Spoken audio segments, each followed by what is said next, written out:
Even now, Stanley's office was a distant memory. What did it look like?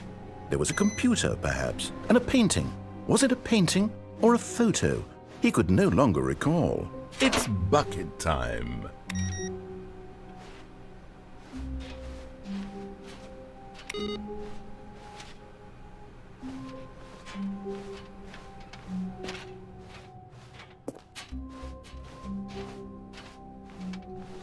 Stanley clutched the bucket tightly to his chest and entered the door on his left.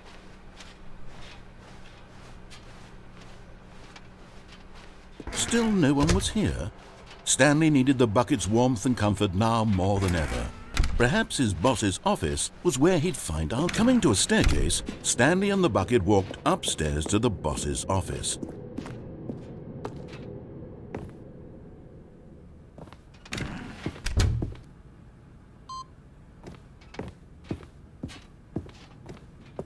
Stepping into his manager's office, Stanley was once again stunned to discover not an indication of any human life. Crushed by the weight of this revelation, Stanley guessed the correct code by sheer luck. Was it that the bucket knew all along? Was the bucket guiding him? Yes, this is certainly the most logical explanation.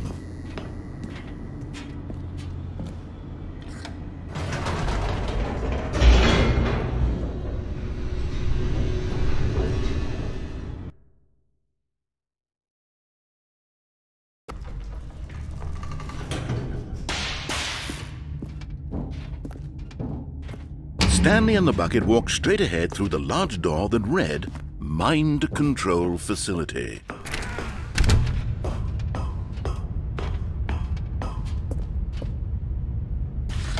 The lights rose on an enormous room packed with television screens.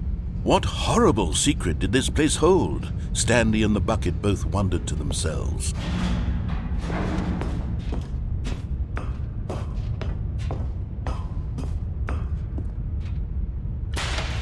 The monitors jumped to life, and Stanley nearly dropped the bucket in shock. Everyone in the office was being videotaped, monitored like guinea pigs.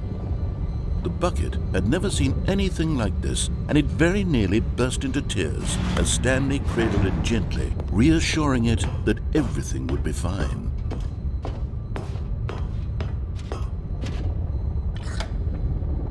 Was the bucket under the mind control facility's influence as well? Had the bucket been told to do things it didn't wish to do? What kinds of things does a bucket want to do or not want to do in the first place? These questions raced furiously in Stanley's feeble mind. No! He screamed into the bucket. He couldn't accept it. His own life in someone else's control, never!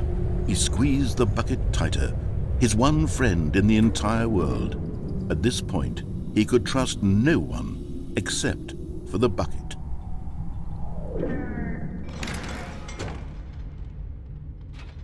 But here was the proof.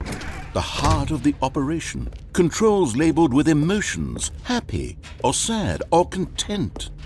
Walking, eating, working, all of it monitored and commanded from this very place.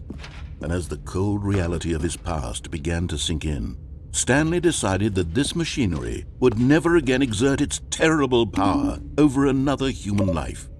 For he and the bucket would dismantle the controls for good. Two best friends, Stanley and the bucket, up against the world. They high-fived in a really cool way, and the bucket made a sassy comment about taking down the system.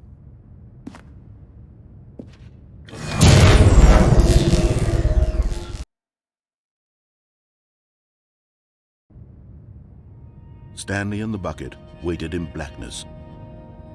Was it over? Yes, they had done it. Stanley and the bucket had defeated their greatest and darkest enemy, freed themselves from the tyrannical grip of the evil mind control machine. Freedom was now mere moments away.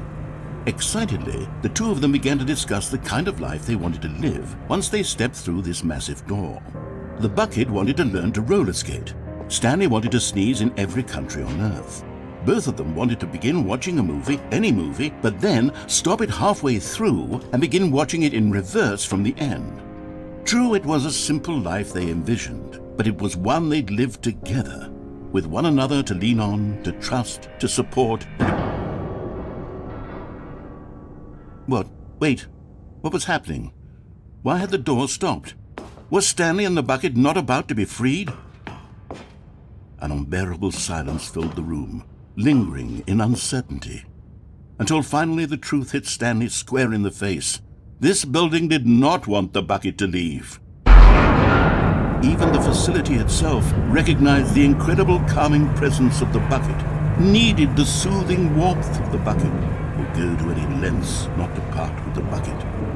No, no, no. Stanley can't leave this place, not while he has such a precious bucket in his arms, not while this building has anything to say about it.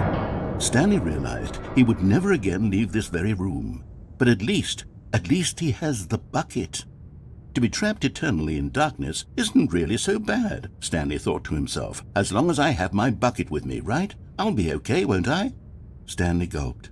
Very soon now, he was about to find out.